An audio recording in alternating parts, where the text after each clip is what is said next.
فنی جوک۔ ایک آدمی بازار میں اپنے ڈاکٹر سے ملا تو حیرت سے پوچھا، ڈاکٹر صاحب آپ اپنا کلینک بند کر کے چپکے سے کہیں چلے گئے اور کسی کو بتایا تک بھی نہیں، ایسا کیوں؟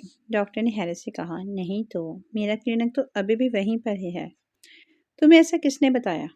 اس آدمی نے کہا کہ آپ کے نیچے جو آپ ایک گوشت والا دکان آدمی ہے، اس نے ہمیں یہ بتایا کہ آپ نہیں ہوتے ہیں۔ ڈاکٹر صاحب سیدھا اس دکان پر گئے اور پوچھا، بھائی تیرے میرے بیچ میں ایسی کون سی بات ہو گئی ہے کہ تم میرے مریضوں کو اوپر میرے کلینک میں جانے دینے کی بجائے بتاتے ہو کہ میں یہاں سے کلینک بند کر کے کہیں اور چلا گیا ہوں؟ ایسا کیوں کر رہے ہو؟ مرغی والے نے کہا، ڈاکٹر صاحب آپ بھی تو جو بھی مریض آتا ہے اسے کہتے ہو انڈے چکن نہ کھایا کرو، ان سے الرجی ہوتی ہے۔ اگر کام کرنا ہے تو مل کے کرو گے، ورنہ دکان بند ہوگی تو دونوں کی ہوگی۔ No, no, no, no. فنی جوک۔ بیوی نے ناشتہ کرتے ہوئے شوہر سے کہا، تم ہر ہفتے کو مچھلی کے شکار پر جاتے ہو نا؟ شوہر نے ناشتے سے نظر اٹھا کر فقریہ لہجے میں کہا، ہاں۔ بیوی، وہ مچھلی کل مجھ سے ملنے گھر آئی تھی، اس کے بعد سے شوہر گھر سے لاپتہ ہے، پلیز سب دعا کرو جلدی مل جائے۔ آج کا لطیفہ۔ ہم دونوں کی سوشل میڈیا پہ ملاقات ہوئی تو بات کمنٹ سے شروع ہوتی ہوئی ان باکس تک جا پہنچی۔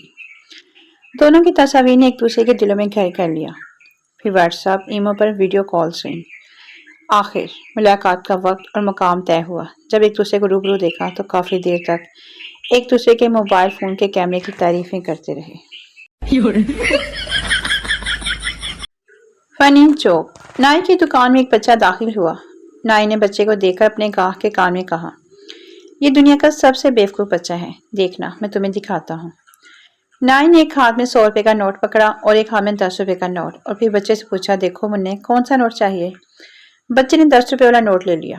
نائی نے فخری انداز میں گاہک کی طرف دیکھا، بولا، دیکھا کتنا بیوقوف ہے یہ۔ تھوڑی دیر بعد گاہک نائی کی دکان سے نکلا تو اس نے دیکھا وہی بچہ کون آئس کریم کھاتے ہوئے جا رہا ہے۔ گاہک نے بچے کو آواز دی۔ جب بچہ آیا تو گاہک نے اس سے پوچھا، منّے میاں آپ نے 100 کا نوٹ کیوں نہیں لیا؟ وہ تو 10 سے بڑا تھا۔ بچے نے اپنی کون آئس کریم پر زبان پھیری اور پھر بولا، جس دن میں نے 100 کا نوٹ لے لیا the game will be over۔ No, no, no, no.